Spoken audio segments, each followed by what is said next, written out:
A warm welcome to both of you on behalf of APAC News Network. Uh, we are a media organization headquartered out of Noida, and we focus on different verticals like government, healthcare, education, enterprise, IT, and BFSI. We are particularly strong. In fact, we are the only B2B media in last 1 year who hosted even Prime Minister Modi in one of our platforms.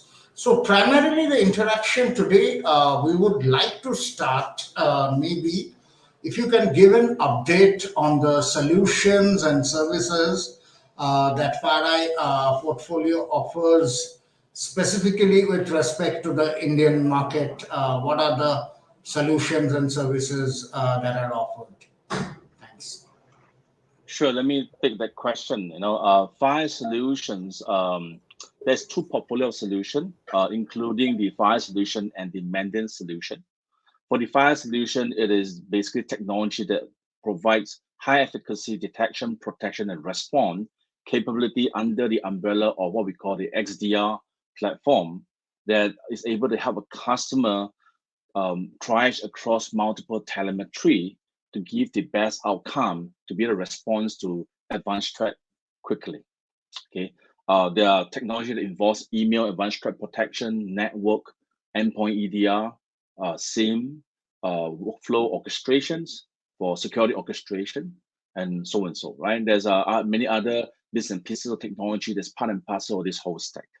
For the maintenance solution, this is our claim to fame, where our frontline investigation capability with our NDR services and many of the preemptive services as well as reactive services. When something goes wrong, many customers call us to help them in investigating the breach.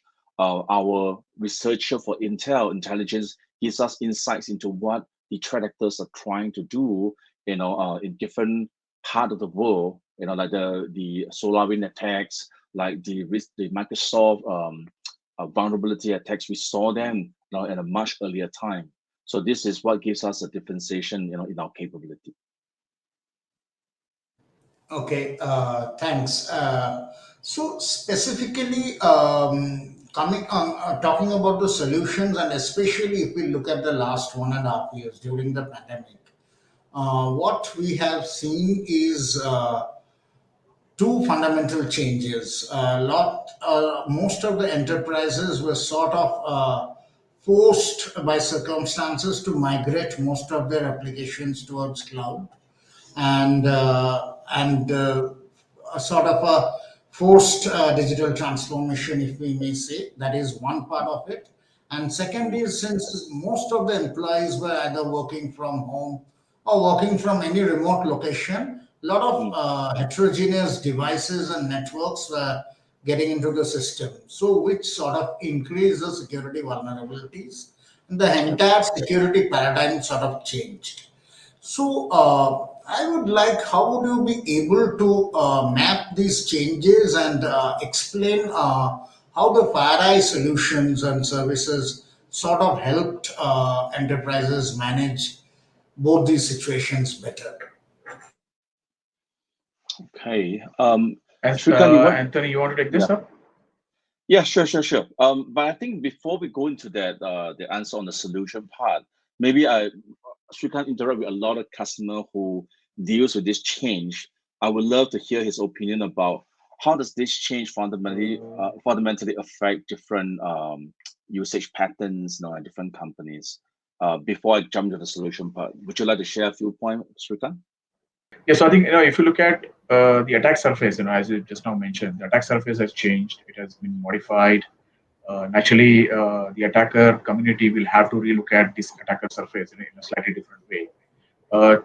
Actually, I would say three key points which you mentioned, but one of the first and foremost is most of the customers in the enterprise space or even the mid-market commercial space are now looking at digital as the primary channel for their business. And that is putting actually all this pressure in terms of work from home, cloud workload migration, etc.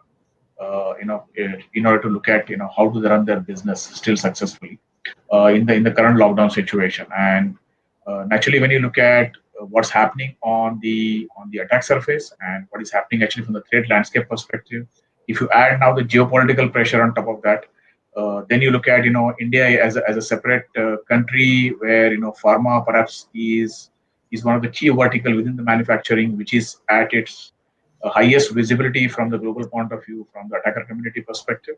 I think this all combination I think is adding up into the threat landscape, coming in a slightly different way compared to pre-pandemic situation, as well as looking at how do I still run my show and still have the productivity high from my employees, which is causing a different attack surface to be exposed, back to the attackers.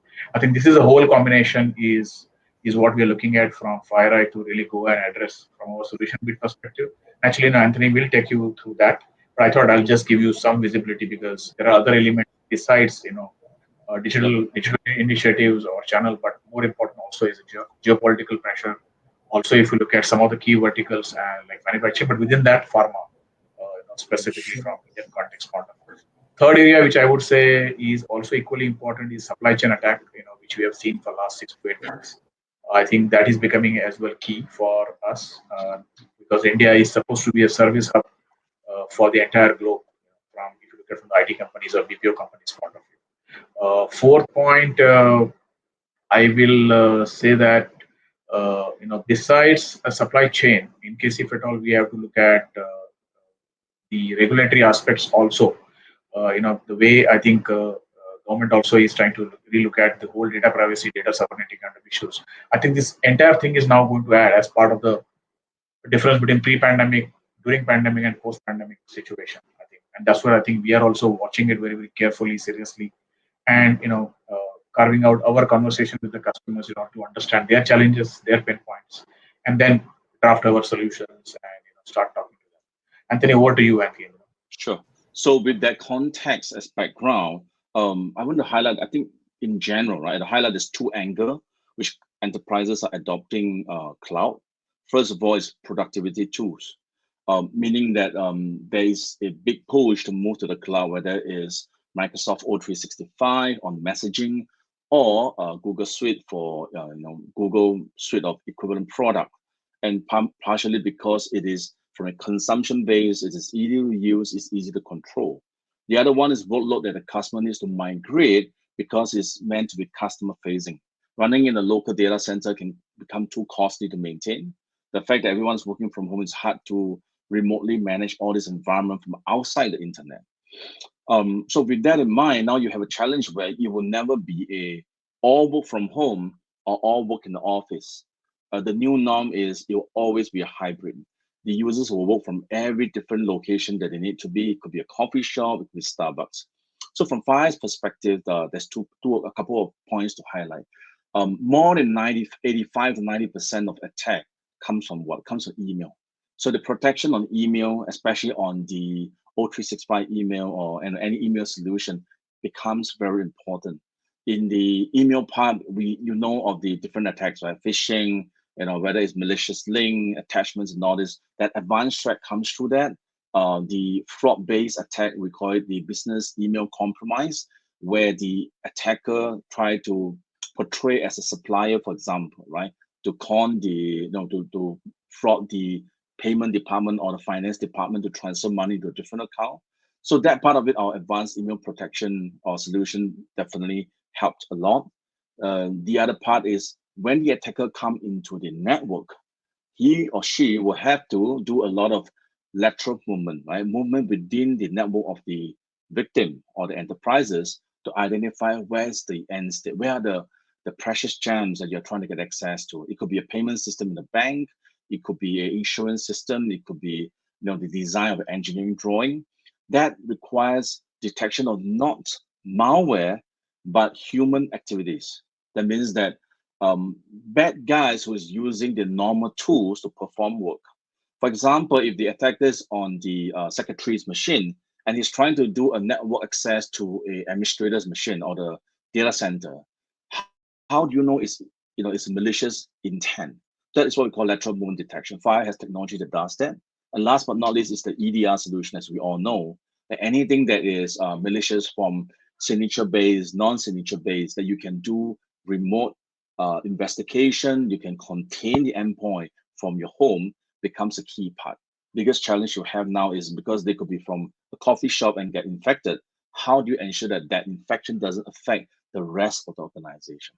So these three areas, email, lateral movement detection, as well as the EDR for endpoint, is some of the strong areas that FireEye has as a solution. On the cloud side, we talk about cloud workload management, right? There will always be hybrid cloud.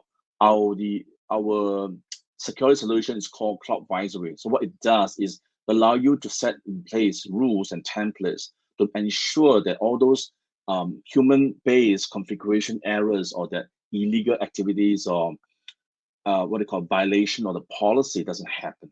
And it works across multi-cloud, right? Whether it's Azure, it's Google, even the on-premise OpenStack, we support that. So that's the four areas that we do very well in the context of a cloud. Does that answer your question? Yes, that explains the context which I was asking. So, what if we translate? This is more on the technical side, and if we translate this into the business aspect, especially what happened during the last during these pandemic times. Pre-pandemic, many of these enterprises, there were arrangements and they were depending on certain set of SLAs. So now once suddenly this for many of these enterprises the shift happened towards the cloud, and some of the security angles also changed. So one, how did that impact those existing SLAs? That is one part of it.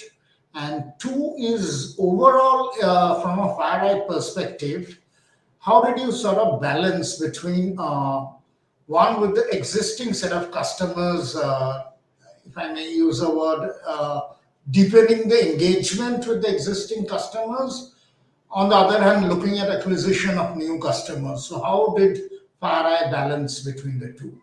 Sure. Yeah, so I think Please go ahead. so see, last more than 15 months, I think we have been more or less practically on the virtual side of the business. There's no in-person discussion, but definitely we are keeping two areas intact. One is our partner ecosystem engagement that has definitely gone up, and we are more conversing, more discussing with the partner ecosystem, as well as for the existing customers. We are directly as well interacting and understanding their pain points in the current change situation, and suggesting them what to do.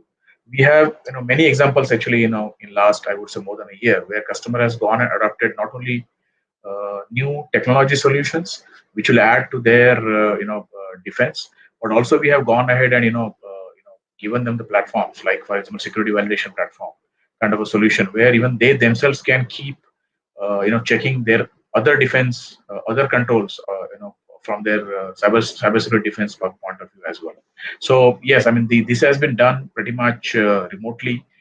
We have the solutions where we have gone ahead and deployed them on cloud 100%, or where the customer has a need even for the hybrid, and even for some of the customers where the data sensitivity is a big issue, we have gone ahead and deployed even the air gap network also. So as part of the pandemic situation, yes, definitely the conversation time has gone up. But if you ask me from the productivity perspective, it has equally gone up as well. And that's where I think customers are happy to engage more from the existing customers' perspective, and are deploying more and more solutions in order to defend themselves, as well as understanding the whole threat landscape activity using threat hunting kind of activities, and they're also building their defenses accordingly. As regards to the new customers, we are definitely keeping them from the customer acquisition perspective, using our our partner ecosystem, discussion points and the engagements. But also equally, what we're doing is from the thought leadership perspective, we have been engaging from our marketing events perspective, or even some of the events where we are talking in touch with the companies like or the institutions like DSCI, where we have been doing thought leadership work, as well as creating the overall market awareness for various angles, including the latest incidents which we have seen in the market. How do we educate the customers or the overall ecosystem from the best practices point of view? How do we create the more awareness in them in terms of how do they upscale their skills?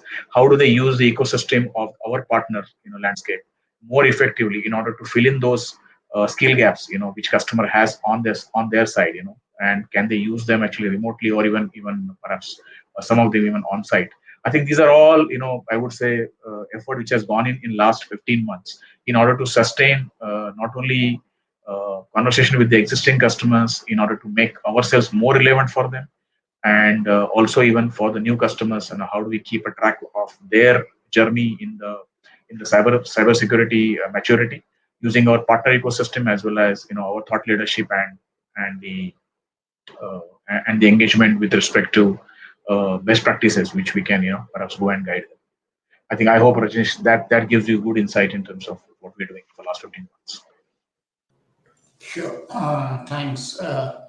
So now, since both of you are here, I would like to put the question both from an India perspective as well as compare it with the other primary APAC markets. So, what I wanted to know is in terms of the verticals where the firewall solutions witness maximum traction, and more importantly, for these two, three biggest verticals that you work with, what sort of use cases that's more important to know, and both from an Indian perspective and compared to the other geographies in APAC, how does it differ?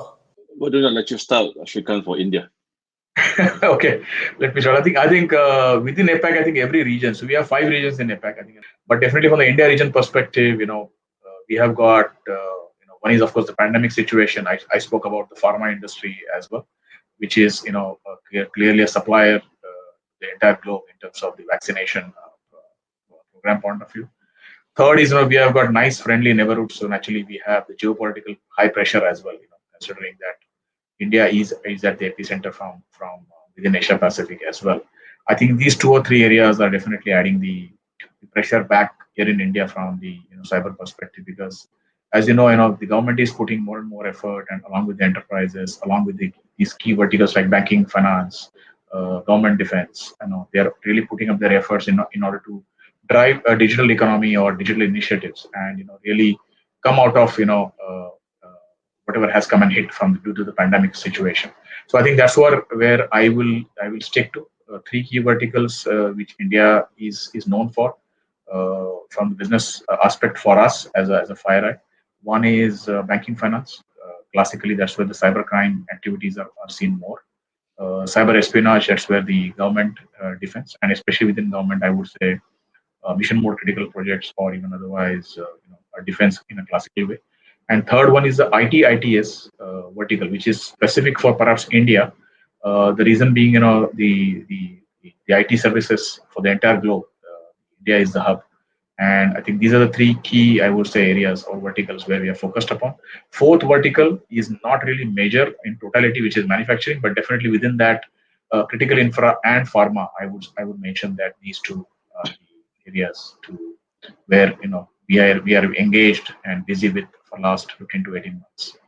So I hope Rajneesh that answers your some of the questions from the India perspective. I think if yes, then I will definitely would love to have Anthony's view on the rest of it. Yeah, now we'd like Anthony's view on Sure, how exactly it comparing the overall impact. sure, sure. So I think I have some observation. Interestingly, that most enterprises, especially senior executives, are not necessarily fluent in cybersecurity.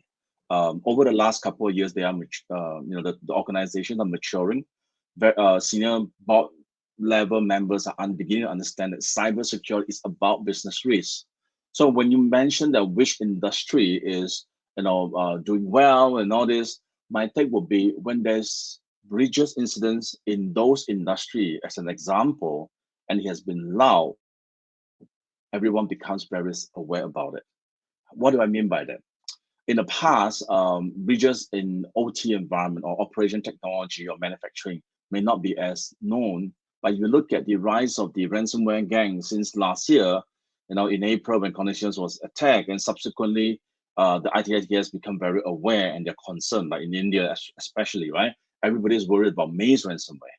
Then you get Acer, you get Guangda for the OEM provider for Apple, you have Foxconn. Suddenly, all these advanced manufacturing organizations becomes very conscious of whether if their strategy is good enough, right? And then you look at finance in 2016, the one biggest breach that was waking everybody up was Bangladesh Central Bank breach. And after that, you find that the threat actors, which is APT38, kind of like, which is related nexus to North Korea, went after easily like 20 different banks across Asia Pacific, from Thailand to India and to Australia. And then geopolitical situation and what happens in Australia and our neighboring countries also causes certain tension to build up. So when those large iconic companies are attacked, right? You see Exelon, you look at SolarWind, right? Then the concern around supply chain attack. So the reality is, as long as the cybercrime threat actors continue in what they do, they are the one that's going to decide which industry is going to be hot. At this point, you'll find advanced manufacturing a lot, ITITS. Banking is interesting because while it sounds like an industry that's going to be is focus on it, but this is also one of the industry with the most regulation, right? Beside critical infrastructure. So I don't see as much banks that is on the headline compared to the other industry that's not as regulated. Okay, back to you. Okay, thanks. The next point I would like to understand, that's again would be generic across geographies. Again, coming back to the pandemic times, how has the conversations with the CISOs changed in the last 1.5 years? And what are those main changes uh, in the CISO engagement? Okay, so until again, you want me to go first? Of course. Sure. Okay, let me go. Let me start.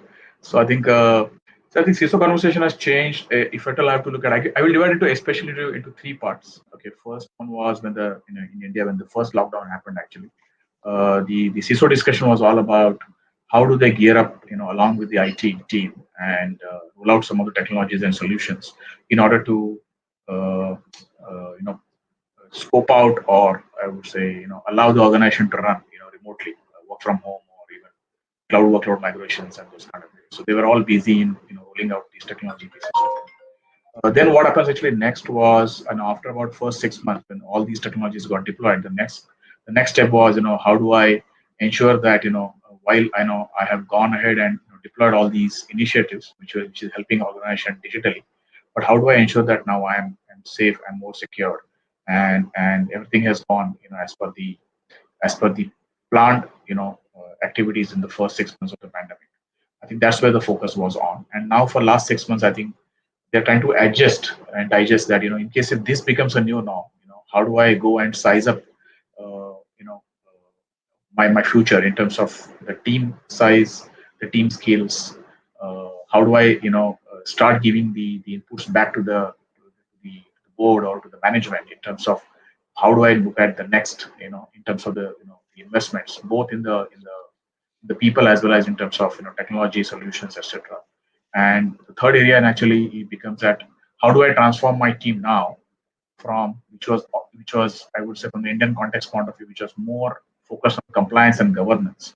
Now, how do I transform my team actually, and take them into not only compliance, governance, but also how do I add the risk element, cyber risk as part of the overall coverage.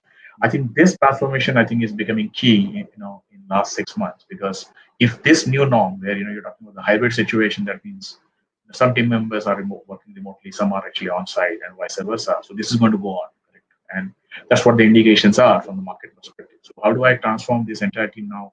Not just looking at compliance and governance, but also now how do I cover the cyber risk? I think the whole discussion and the pinpoints are now coming from that perspective. And uh, one key point naturally therein, is the skill gap. From the transformation perspective, how do you fill that piece of it?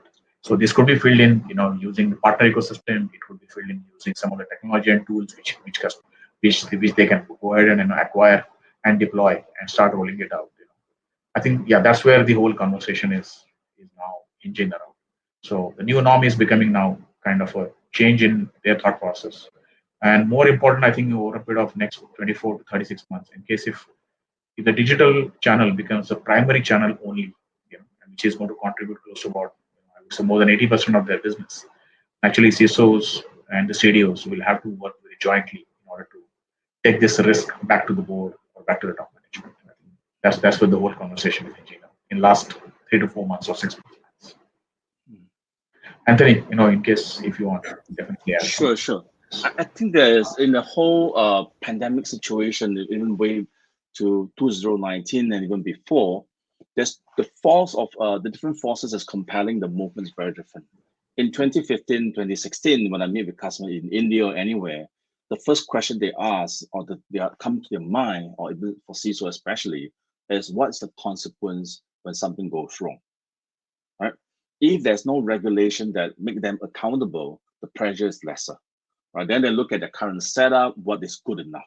Because security in the past is I wouldn't say it's good to have, but it's not, it doesn't have a fair share of the budget in terms of IT. And a lot of budget is spent into protection, meaning that let's build higher wall so that the threat actors can come in. If we look at over the last few years when breaches are increasing, regulators are putting in place more requirement from a compliance perspective, right? And then when pandemic comes in, the set of concerns is different because the people who have to put in place the infrastructure for remote access is IT, but the one who has to be responsible when something goes wrong is InfoSec or the CISO themselves. So then this is a very different consideration in terms of the role and responsibility. And they are asking for, we hear more ask for assessment services, things that help them reassure them that whatever the colleagues have set up is good enough or is strong enough for them to be able to say that they are defended. There's more structure put in place and intent for like measuring the effectiveness of the environment they're running, right? Because the breaches that's happening are not to small company. It's the larger company who are equipped. So you'll find that the CISOs in this organization, is thinking from protection to response, and now they're saying that, can I validate my security controls that they are effective against the latest threat? I'm sure when you hear, one of those REvil or Maze ransomware attack or whichever ransomware gang, the leadership team of an organization normally says, can we protect against similar attack if it comes to us? And these are the questions that CISOs are struggling to address and answer, and looking for different solutions to help them. Right. I hope that answers your question. Thank you. I'd like to also understand specifically, touched briefly that you have a channel network. What's FireEye's go-to-market strategy? And this, you will be working with a lot of cloud solution providers. You will be even working with complementary security OEMs, maybe, then other application providers. So basically, what sort of go-to-market you follow when you approach a customer? Is it a consortium kind of approach or a collaborative approach? How does GTM work? Over to you, Shrikant. Yes, I think so GTM from our point of view is a channel in any case, and this channel actually comprises of various types of partners. You have classical resellers, you have uh, managed service providers, you have MSSPs, you have cloud service providers, where we have gone ahead and put up our solutions actually as part of their cloud marketplace for customers to really go and consume along with their ecosystem or their rest of the solutions. So I think it's a mix and match of all these channel partners. So I really cannot single out any one, but everyone has his own role to play. For example, resellers community definitely has a bigger role to play when it comes to commercial market space. When it comes to a large enterprise customers, MSPs, MSSPs, and CSPs, all three play equal role or a major role in terms of transforming their security journey.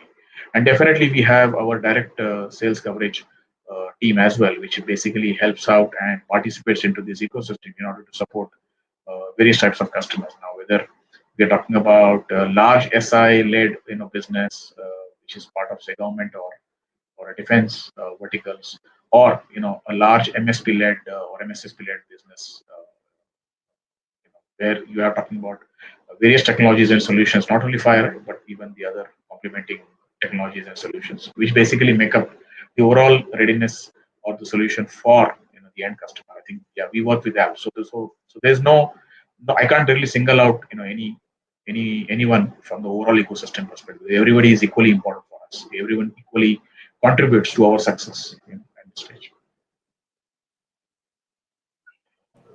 Yeah.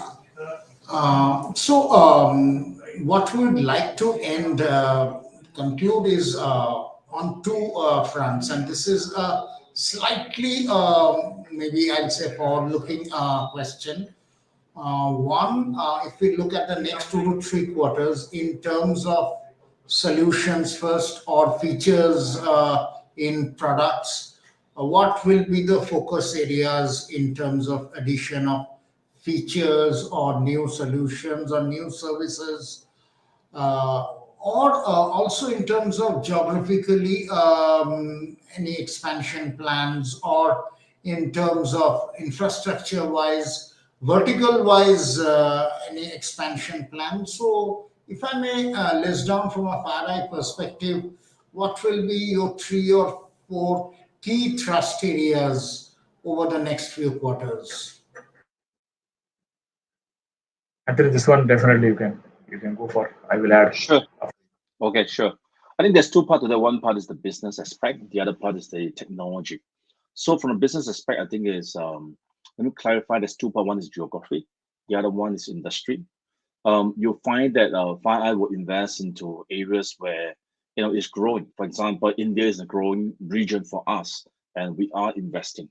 Right? And you'll find that APAC is a growing region from a bigger aspect. In From maturity perspective, customer in APAC goes from first world to third world. And on a customer who just want to see boxes, then customer who says, show me how to build an advanced threat response center, right? So there's a lot of opportunity in this context compared to, let's say, Europe and all this. The other part is from technology. Interestingly, I come from enterprise software for many years, more than 15, 20 over years. And you'll find that in other space, whether it's ERP, CRM, the organization or the engineering used to build product because of capabilities. They look at customer feedback and they build a feature based on that requirement. In a world, cybersecurity is different. Nobody would know what they need to build 12 months down the road or 18 months. There's two aspects. One aspect is a reactive aspect, meaning that, hey, I need something because I saw this new threat. And it could be 3 months, 6 months down the road, I need this feature and capabilities. The other aspect is that I have this new invention that nobody has, and I need 18 months to 24 months to complete it. I think there's a balance of both. The whole demand and ask from customer comes in two aspects. One is the latest threat, the sophisticated threat. Can you maintain and sustain your detection efficacy? That is not a feature function. That is the ability to take frontline intel, investigation, more understanding the threat actors, and codify it into your solution to detect. Second part is like give me capabilities that is more integrated into adjacent technology. For example, right, you have a cloud-based emails advanced threat protection, which is what we have. How does it work with the context of O365 email? If there's a threat that we miss for any reason, can you do something and pull back the email and prevent it from going to the user? How about Google email solution? The ability to integrate becomes important. The third part is how to provide ability to triage and correlate across multiple vectors, right? Why? You don't have enough resource. You want to be able to respond and react fast. The system must give you all the necessary intelligence. When I say intelligence, it's not just the intel, but it's also the automation that allows you to save human effort and be able to make that critical decision where you may need to make it, so that your analysts actually do not suffer from fatigue in dealing with tens of thousands of alerts. So you'll find that that direction is constantly there. It will manifest in different capabilities, right? It may be another feature here, a feature there, better support for a certain platform, like from Windows. I'll give you an example. About 4, 5, maybe 6 years ago, you don't see any much malware on Linux and Mac, right? At that time, most detection capabilities on many vendors do not focus on Macintosh or Linux. Today, it is a given. You need to have that detection capability and the protection, right? Because it's more widely adopted. So as we move forward, such trend of attack method that's used by attacker evolve, vendors like FireEye or any vendors will have to catch up and ensure that the detection capability is being able to detect them, the known attacks as well as the unknown attacks, so that you can deal with those advanced threats. I hope that answers your question. Yes. Let me Shrikant, take Yeah, so let me take the part B. I think on the business side, I think Anthony covered up from the technology consumption, the feature consumption, what functionality needs to be added. How do I the adjacent the feature adjacencies and cover that into the function functional aspect, so it can be added back to the product solutions. The second aspect is business side, and that's where I think if you look at the APAC is a very complex region, okay, and within that, India naturally is one of the region where if you look at the regulatory aspects, or if you look at some of the legal framework, I think this is likely to undergo some shifts. And it is shifting for last couple of years, but it is also likely to undergo further more shifts in next 6 months to 18 months. So essentially, what is going to decide is as outcome of this is the prioritization in terms of when to consume what technology or what solution for the enterprise or for the any customer to that matter, from the various vertical perspective. And as earlier I also was saying that the legal framework and the regulatory aspect are the two sides of the same coin. So in case of if you make legal framework more complex, your regulatory aspects go down. But if you increase the regulatory aspect, that means your legal framework is not good enough to sustain, or that needs to be looked upon later on. I think this is the area where I think the business side will keep looking and keep prioritizing, their consumption of technologies as well as solutions. Naturally, they'll keep looking at the threat landscape and the attack surface as well equally. But then these three combination is what will get into a prioritization for any customer to look at how do they want to consume and how do they want to prioritize their consumption of technology, solutions, services, all of them. okay. Thanks a lot. Thank you very You're much. welcome. Thanks. You're welcome. Thank you. Thank you. Have a good day. Thank you.